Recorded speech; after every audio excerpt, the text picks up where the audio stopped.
Tawagin niyo na lamang po ako sa pangalang Jasper.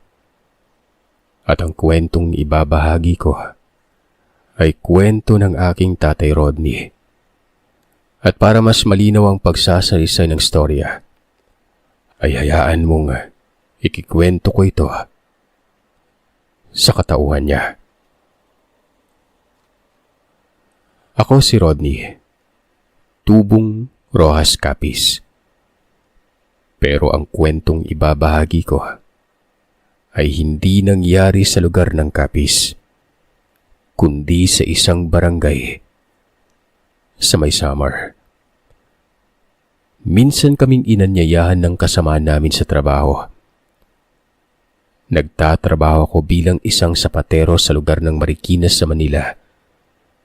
Taong 1988. Isa akong binata na nakipagsapalaran sa Manila. Edad 22 anyos lamang ako noon. Pananahi ng sapatos ang trabaho namin ni tatay sa siyudad ng Rojas sa probinsya ng Capiz. Inaaral ko rin kung paano gumawa ng sapatos, kaya may alam ako sa ganung larangan, na naging sanhi para mabilis akong natanggap sa trabaho. Iilan pa lamang kaming sapatero ng mga panahon na yon, kaya maganda magpasahod ang may-ari noon. Matitibay at dekalidad na uri ng mga sapatos na mabibili lamang sa murang halaga. At dahil sa kalidad ng sapatos na ito, naengganyo akong kumuha sa amo ko ng hulugan. Pinadala ko ito sa Rojas. Pinabenta ko sa aking ama, na siyang naging dahilan para umiba ang takbo ng kanilang buhay. Dumami ang sugi ni Papa na siyang naging sanhi para mabayaran ko ang kinuha kong paninda sa amo ko. At nadagdagan pa yon. At ang tanging sanhi lamang noon ang pagpapadala, LBC. Pero hindi naman ganun kamahal, kagaya ngayon. At dahil sa hindi na ako nagbibigay ng pera sa aking magulang, kaya nakapag-ipon ako galing sa aking sahod. Nasa 1 taon akong nagtatrabaho ng may nadagdag na 2 manggagawa sa sapatosan. Sina Candid at Edmond. Tubong Samar si Candid at Tubong Pampanga naman si Edmond. Naging matalik kaming magkaibigan na 3. Halos magkasing edad lang kasi kami noon, at ang 3 pa naming kasamaan ay may mga asawa na. Mas may edad yung mga ito kaysa sa amin, kaya may ibang mundo na rin ang mga ito. Magkakasundo din naman kami ng may edad naming kasamaan sa trabaho, pero si Candid ay napalapit ng gusto ko kay Mang Naldo. At minsan ay natutulog din ito sa bahay niya. Madalas kasing magaya ng inuman dito si Candid. Tuwing Sabado ng gabi ang sauran, kaya nagyayaya ito. Bumibili pa ito ng pagkain at may uulam sa bahay ng mag-anak. Ang buong akala nga namin ay may anak na dalaga, o di kaya bunsong kapatid si Mang Naldo na nakatira sa kanila, at natipuhan ni Candid kaya ganoon na lang ito kung magpasikat sa pamilya ng Ginoo. Pero ayon kay Mang Naldo, wala itong bunsong kapatid na nakatira sa kanila. Hindi rin babae ang kapatid niyang bunso, kundi isang binabae. At wala din siyang anak na dalaga. Lalaki ang anak niya, at noon ay nasa edad 13 lamang. Asawang buntis lang ang meron ako. 3 anak ko. Bala ko ngang ipaputol ang matres ni Mrs. pagkapanganak niya. Para kahit mga bayo ng mga bayo walang mabubuo. Biro pa ni Mang Naldo, na siya namang tinawanan naming lahat nun. Si Candid naman ay nakitawan na rin, kaya umagang-umaga pa lamang ay maingay na kami. Naging huntahan namin si Mang Naldo na siya namang sinasakyan nito. Kaya pati ang amo namin na noon ay nakikinig lang, nakikitawan na rin at nakikipagbiruan. Isang araw ay may isang babae na nag-apply ng trabaho sa aming pinagtatrabahuan. Nagkataon naman na nangangailangan ng sekretarya ang amo namin. Hindi kasi sa lahat ng oras ay nasa sapatusan ito, at babae ang nararapat sa ganong trabaho. Kagad nitong tinanggap si Regina, at sa iksi ng panahon, nagkamabutihan sina Regina at Edmond hanggang sa naging magkasintahan ng dalawa. Biyernes ng gabi ay niyaya kami ni Candid na makipag-inuman kina Mang Naldo. Pero mas naunang nangyaya ang magkasintahan naggagala sa luneta, Sabado kasi ang aming pahinga dahil kapag linggo, dagsaan ng tao kaya kailangan naming magtrabaho. Marami yung namimili. Tuwing Sabado lamang kami nakakagala nun. At dahil mas naunang nagyayaang magkasintahan, kaya hindi ko napaunlakan ang pagyayayang yon. Pero si Candid ang nagsabi na sasama siya kay Mang Naldo. Hindi na lamang umano siya sasama sa aming kinabukasan. Wala naman kaming nagawa kundi ang pumayag na lamang. At dahil binalak naming gumala ng todo kinabukasan kung kaya't natulog kami na maaga. Hindi na namin alam kung anong oras na nang nakabalik si Candid. Magkaiba naman kasi mga silid namin. Magkasama sila ni Edmond sa isang kwarto at kami ni Candid ay may kanya-kanyang kwarto kaya may pribadong silid talagang bawat isa. Kinabukasan 5:00 pa lamang ng umaga. Pinagkakatok na ni Candid ang silid namin. Nagtaka naman kami kung anong nangyari. Pero laking gulat namin nang makita namin itong nakatodo porma na. Ano pang iniintay nyo? Tara na, alis na tayo. Pagyayaya nito na para bang hindi ito nakipag-inuman kagabi. Kadalasan kasi ay inuumaga na itong uwi kapag nakipag-inuman kina Naldo. Pero ayon dito, maaga siyang tinulugan ni Naldo kagabi. Napagod siguro ito sa trabaho nila kahapon kaya tinulugan siya nito na maaga. Kaya wala siyang nagawa kundi ang umuwi na lamang sa bahay na aming tinutuluyan. Naniwala naman kami sa sinabi nito at naganda na rin para makaalis na. Masaya kaming namasyal ng buong araw at para hindi mahuli sa trabaho kinabukasan, maaga din kaming umuwi. Nagtataka naman kami kung bakit hindi kagad nakapasok si Naldo. Ilang sandali pa ay dumating ang aming amo. Sinabi nito na kahapon ay pumunta sa trabahuan si Naldo. Hinahanap nito si Candid at galit na galit ito. Nagtanong naman kami kung bakit galit kay Candid si Naldo.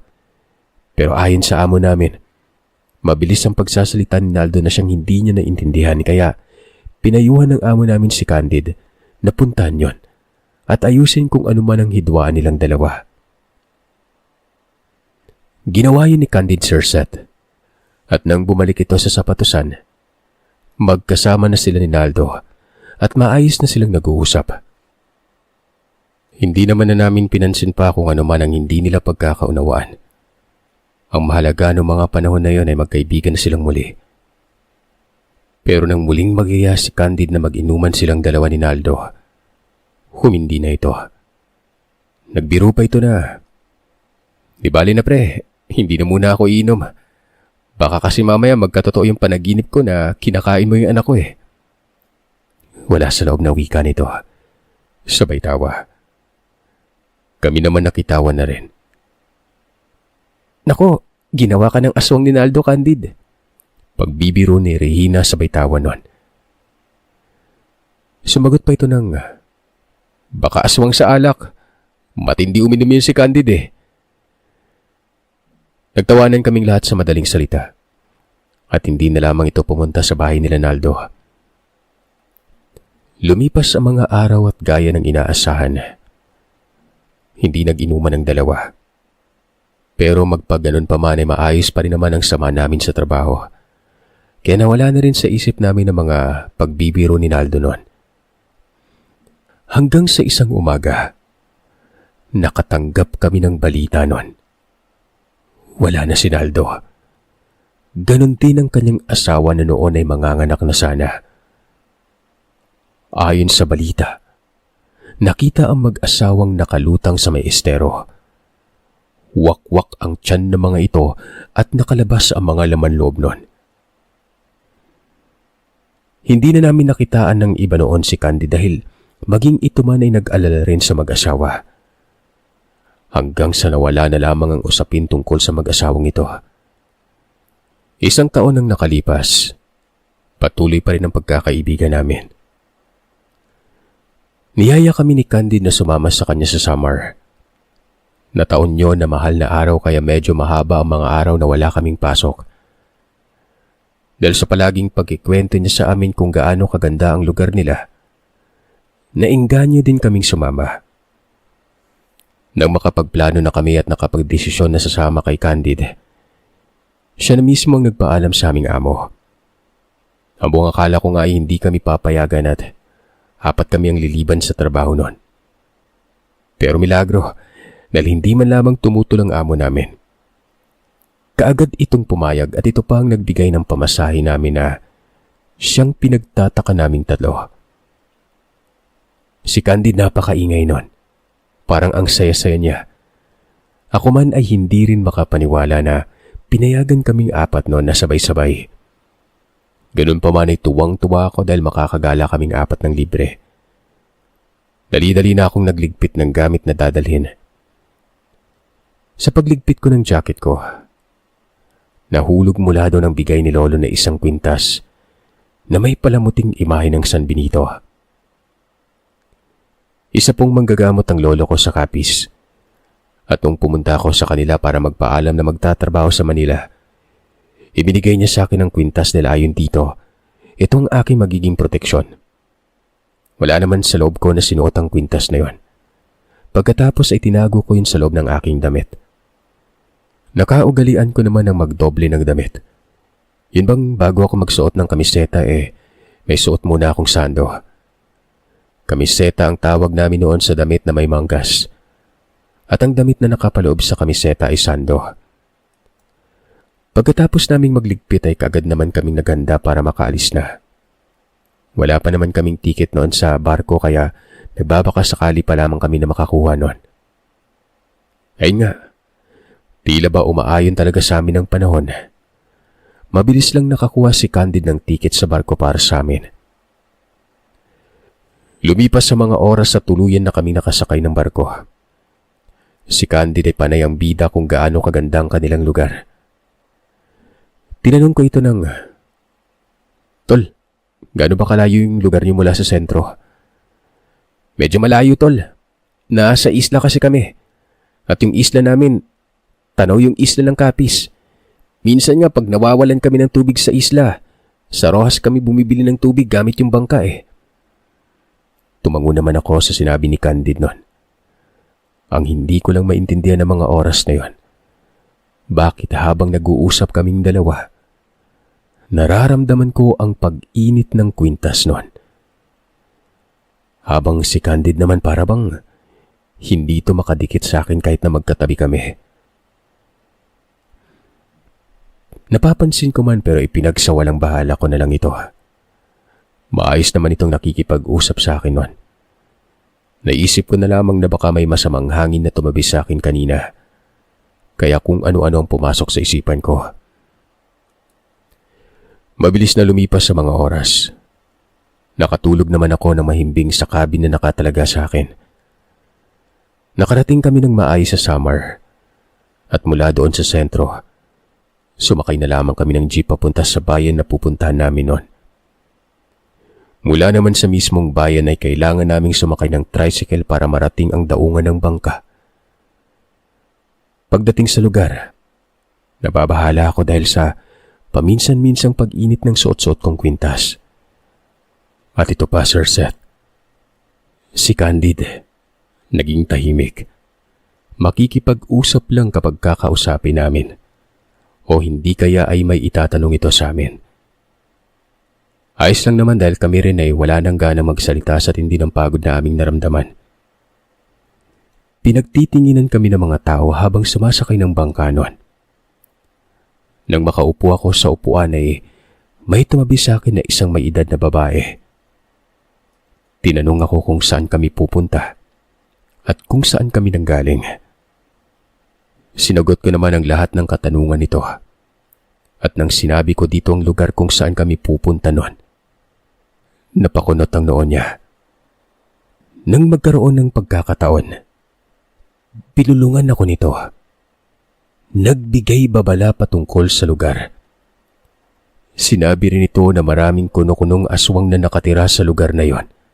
At ako umano, may kakayang makalabas pero ang magkasintahan ay wala.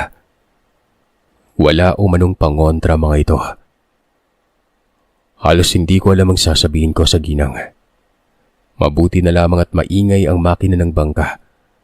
At si Candid naman ay nasa dalawang upuan ng pagitan sa likod mula sa kinauupuan ko. Sinabi rin ng ginang na kailangan ko mabigyan ng babala ang dalawa ko pang kasamahan dahil kapag hindi ko yun ginawa, ay baka mabiktima ang dalawang ito. Magkahalong takot at pangamba ang naramdaman ko ng araw na yon. Sinabi rin ng ginang na hindi niya ako mabibigyan ng pangontra dahil may kasunduan itong nabanggit. At kapag may isa umano sa kanila na lumabag sa kanilang napag-usapan, may mananagot at mananagot umano.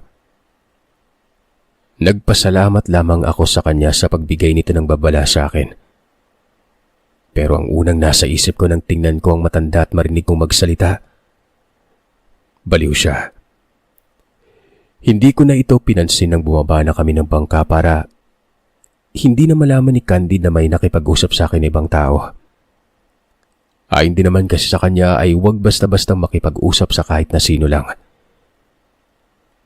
Muli, maraming tao ang nakatingin sa amin ng mga oras na yon.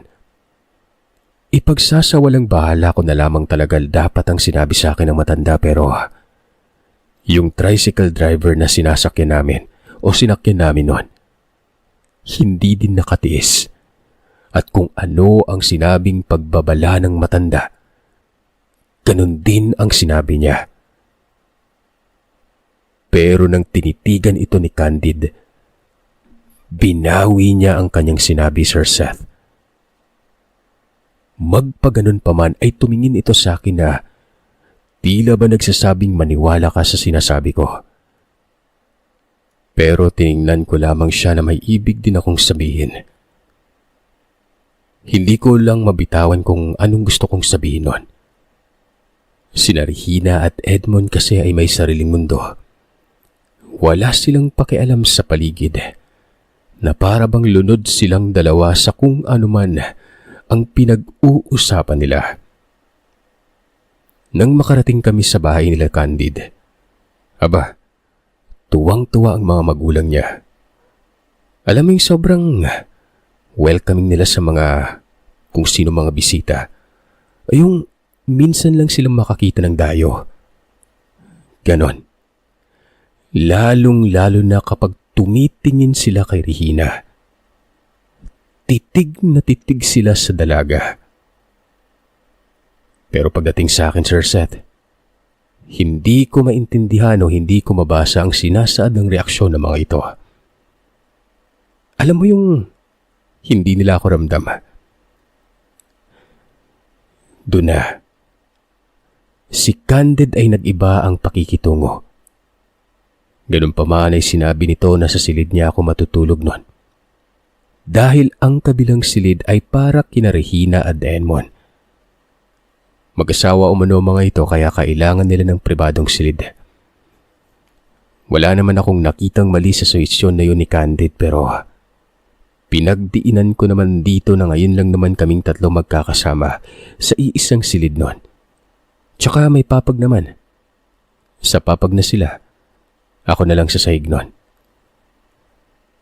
Mabuti na lang at sumang-ayon si Edmond sa suhestyon ko kaya wala nang nagawa pa si Candid. Pero nagbitaw ito ng mga katagang, sige lang, ngayon lang naman yan eh. Alam ko may ibig sabihin yon. Hindi ko lang maintindihan noong mga panahon na yon. Kaya nga tol, ngayon lang naman. Sagot ko. Ngumisi si Candid. Hindi ko na lamang yun pinansin pa. Tuluyan na rin naman itong lumabas. Si Edmond naman ay excited na nakipag-usap sa akin. At ibinalitang 3 buwan na umanong buntis si Regina. Kahapon lamang nila nalaman bago kami bumiyahe paalis ng Manila. Congrats tol. Tanging nasabi ko lamang ng ilang sandali pa ay pumasok sa silid si Candid noon. Tinatawag na raw kami para makakain na ng hapunan. 6:00 na rin kasi yun ng gabi. Pagdating namin sa pag ay napakaraming pagkain na nasa mesa. Animoy hindi sila naghihirap nun. Taliwas sa itsura ng kanilang kubo. Tibla ba napakaluma na kasi nito at nangangailangan ng makumpuni. Sa hindi malamang dahilan, tila ba nakikita ko yung totoong itsura ng mga pagkain na nasa lamesa. Ang paniniwala sa lugar namin ay kapag ang isang tao nakakakita ng totoong anyo ng isang bagay, maaari niyang hawakan ng bunbunan ng isang tao na walang kakayahang makita ang mga bagay na nakikita lamang ng ikatlong mata. Kung kaya't kunwari ako na natumba at sinigurado kong mahawakan ng bunbunan ni Edmond. Hindi naman ako nabigo sa naisip kong paraan. At sa gulat nito ay natapik niya ang kamay ni Regina na noon ay sumasandok na ng isang bulok na karne. Mabuti na lamang at mabilis ang memorya nitong si Edmond. Kagad nitong sinabi na wag muna kumain ng karne dahil kakarating lang namin. Baka hindi kami matunawan at sumakit ang tiyan namin noon.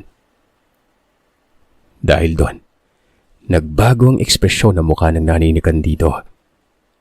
Pero saglit lang yon. Maya-maya ay ngumisi na ito na tila ba nagsasabing, ayos lang yon. At dahil sa halos walang mapag-usapan habang nasa hapagkainan, kaya nagtanong na ako kung kailan ang kanilang salo-salo. Sumagot naman ang nanay nito na Huwebes ng gabi. Magsisimula ang fiesta hanggang Biyernes ng gabi. At sinabi rin ito na 3 pa lamang sa kanilang kakarnihin ang dumating noon. Bukas pa darating yung iba na dadalhin naman ng mga pamangkin ko. Wika nila. Napamura na talaga ako sa isipan ko. At iniisip ko na kami ang balak karnihin ng mga yon. Pero hindi ko naman ito isinatinig. Nang matapos na kaming maghapunan ay nagboluntaryo na kaming maghugas ng pinagkainan. Pero hindi pumayag ang ina ni Candide. Nagsipasok na lamang kami sa silid at doon ay dali-dali kong hinanap ang aking maliit na kwaderno na siyang nililistan ko ng mga pinapadala kong sapatos na binebenta ng mga magulang ko sa lugar namin noon. Nagsulat ako sa papel ng mga pinag-usapan namin ng alis sa bangka at sinabi ko na rin dito sa dalawa na wag na silang gumawa ng ingay. Kung kaya't kahit naguguluhan, ay tahimik pa rin ang dalawa. Napag-usapan rin namin ang mga pagkain na nasa pagkainan. Kung kaya't ganoon na lamang ang pagpipigil ni Regina na gumawa ng ingay. Mabuti na lamang at tapos na kami sa aming usapan noon. At sa binabalak naming pagtakas kinabukasan, gawa ng bigla na lamang pumasok si Candide sa kwarto. Medyo nilakasan namin ang aming kwentuhan at nagkatawanan pa. Kung kaya't nakangisi naman si Candide na pumasok sa silid at nakipagkwentuhan sa amin. Mukhang napasarap yung kwentuhan natin mga tol ah. Wala naman kaming magawa tol kaya kwentuhan muna bago matulog. Iyaya kami nitong mag-inuman sa labas. Pero humindi kami. At ang dahilan namin ay ayaw naming magbigla ang aming katawan sa alkohol. Pagod pa kasi kami sa biyahe noon. Bukas ng gabi tol. Tamang-tama, nakapagpahinga na kami niyan at nakapag-adjust na yung katawan namin sa klima dito sa lugar nyo. Muli naming katwiran kay Candide na siyang nagpatango dito. Ilang sandali pa ay nagpaalam na itong lalabas na ng silid. Ayon dito ay na-miss niya ang kanyang mga tiyuhin at mga pinsan sa inuman kung kaya't makikipag-inuman na muna siya sa mga ito. Pumayag naman kami at sana ay sasama pa sa kanya sa labas pero ito na mismo ang nagsabi sa amin na wag na.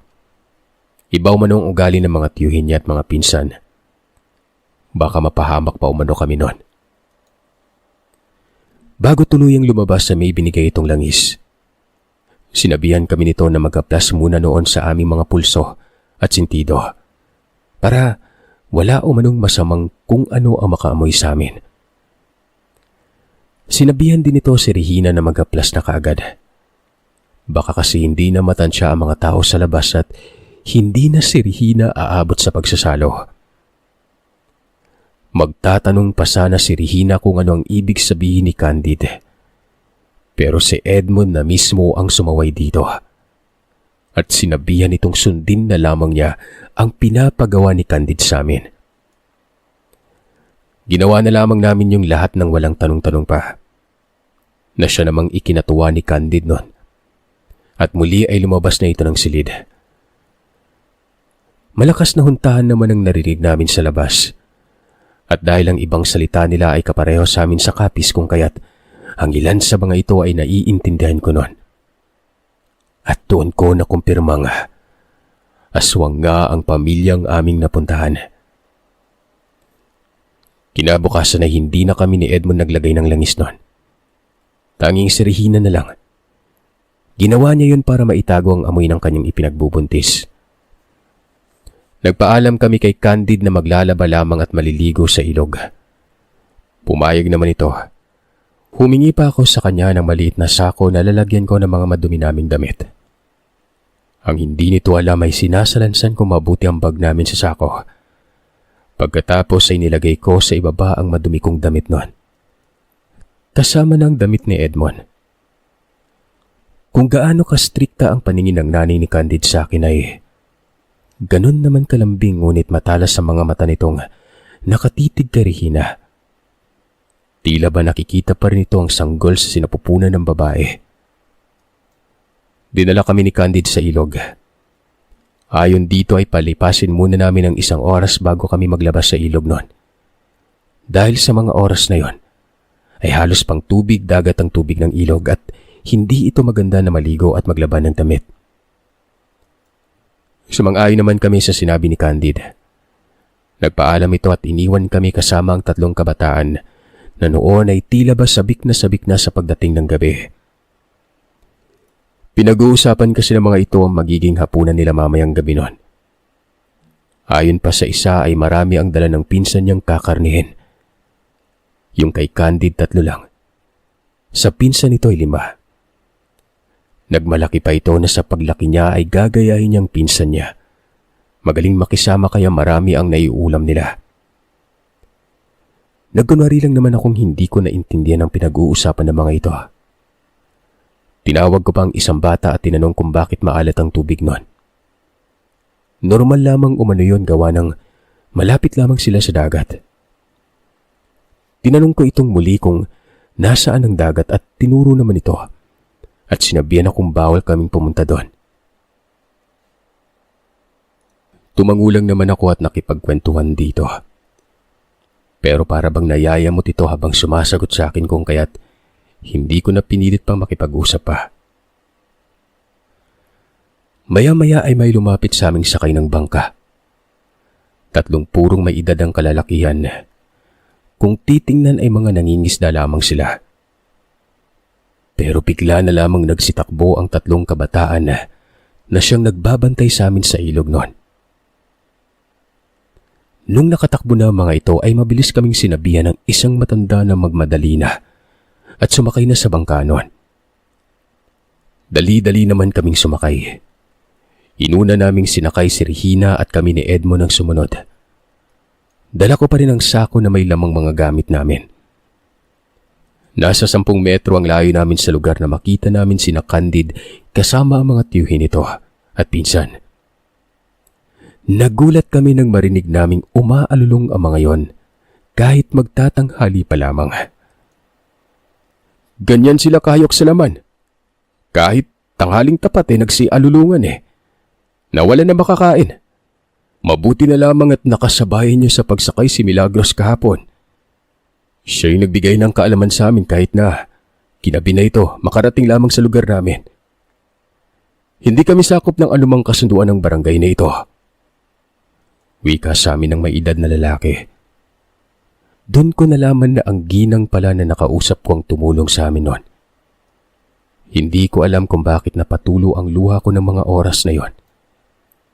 Nagpapasalamat ako kay Aling Milagros dahil sa kanyang ginawa. Dinala kami ng Ginoo sa kanyang kubo. Napapalibutan niyo ng mga pangontra. Sinabi nito na kilala niya ang aking abuelo. Magkakasama sila palagi sa pangangalap ng mga sangkap na ginagamit nila sa panggagamot. At mamayang gabi ay magsisimula silang maglayag papuntang Kapis. Mangangalap sila ng sangkap sa isang bundok na kung tawagin ay Panginraon, sa bayan ng Dumalag. Dahil sa sinabi na yun ng Ginoo ay mabilis akong nagsabi dito na sasama kami ng aking mga kaibigan. At doon na kami dadaan sa Capiz pabalik ng Manila. Nang sa ganoon ay mahingian ko ng pangontrang 2 kong kaibigan sa aking lolo Erning. Pumayag naman ang Ginoo sa sinabi ko. At siya na rin mismo ang nagbigay na rin sa amin ng pangontra ng araw na yon. Sinabi nitong nakakasigurado siyang mamayang gabi sasalakay ang mga nilalang. Pinabalak nilang bukas na lamang sila aalis papuntang Capiz kapag hindi nila kami kaagad na nailigtas nun. Pero mabuti na lamang at nasa ilog kami ng mga oras na yon. Kung kaya't hindi sila naglaan ng maraming oras sa pagliligtas sa amin.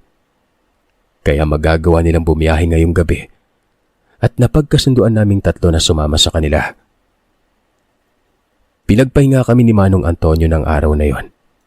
Pero bago pa man kami matulog ay pinaluto niya sa akin ng mais na siya namang nilaga ako. At doon lamang kami nakakain ng maayos noon na hindi natatakot at hindi nagmamatiyag. Pagkatapos magluto ay kaagad naman kaming kumain na 3. Para kaming nagutuman ng ilang araw sa klase ng pagkain namin.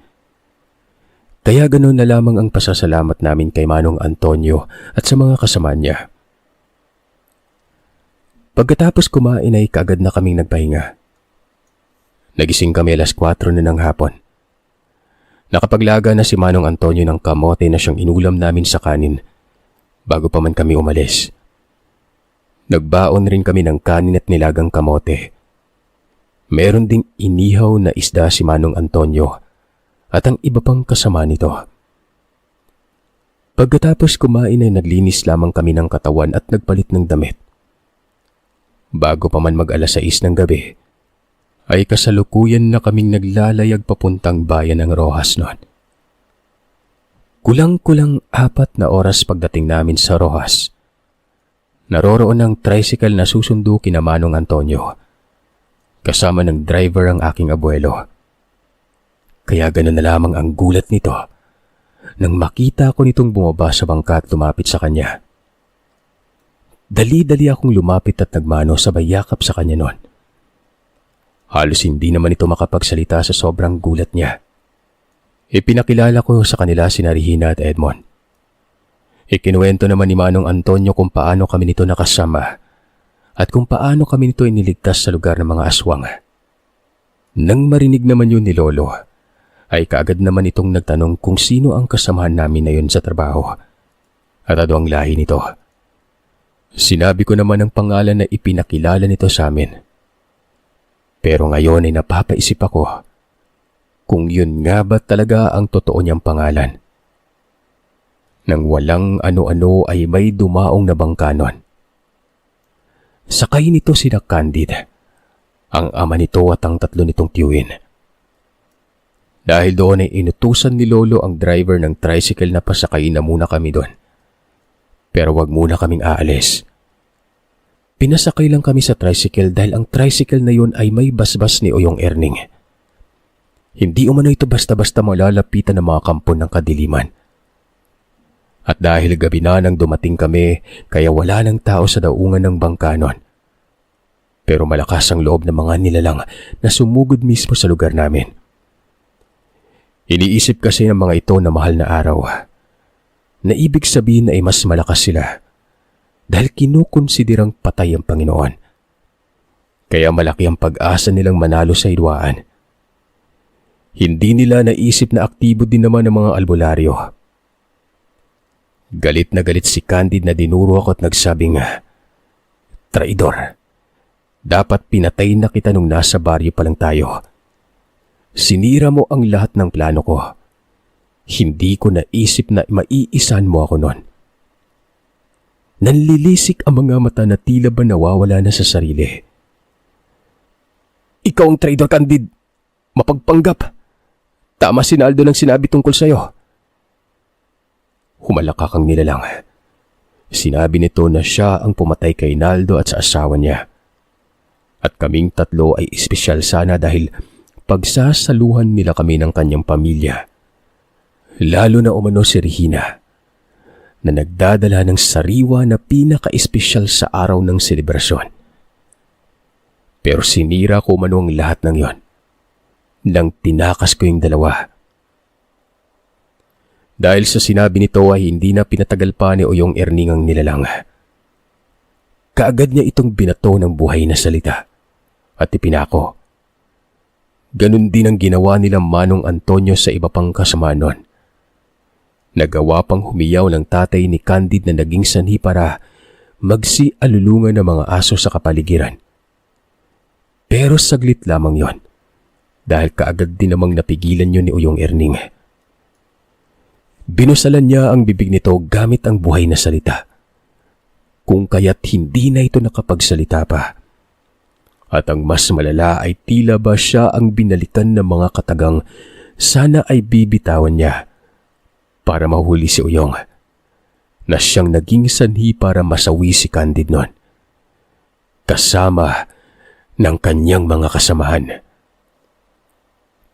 Hindi man lang nagawang manlaban ng mga ito. Parang nag-iensayo lamang ang mga manggagamot sa pag-usal ng mga buhay na kataga, na siyang labis na nagpahina at nagpatay sa mga nilalang na yon.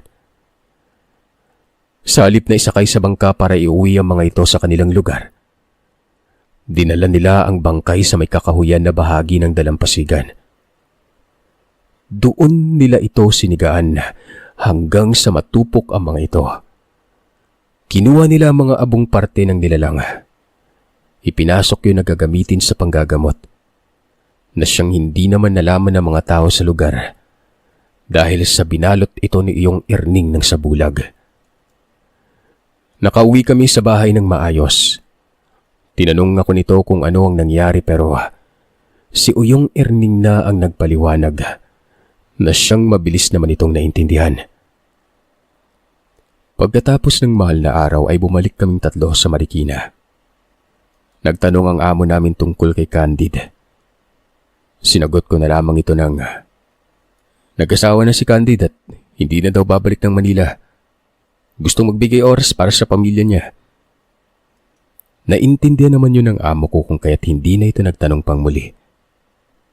Naging maayos ang aming pagtatrabaho hanggang sa nakapanganak na at dahil sa kailangan na nila ng pribadong buhay, kumuha na sina Edmond at Regina ng bahay kung saan magiging tahanan nilang mag-anak noon.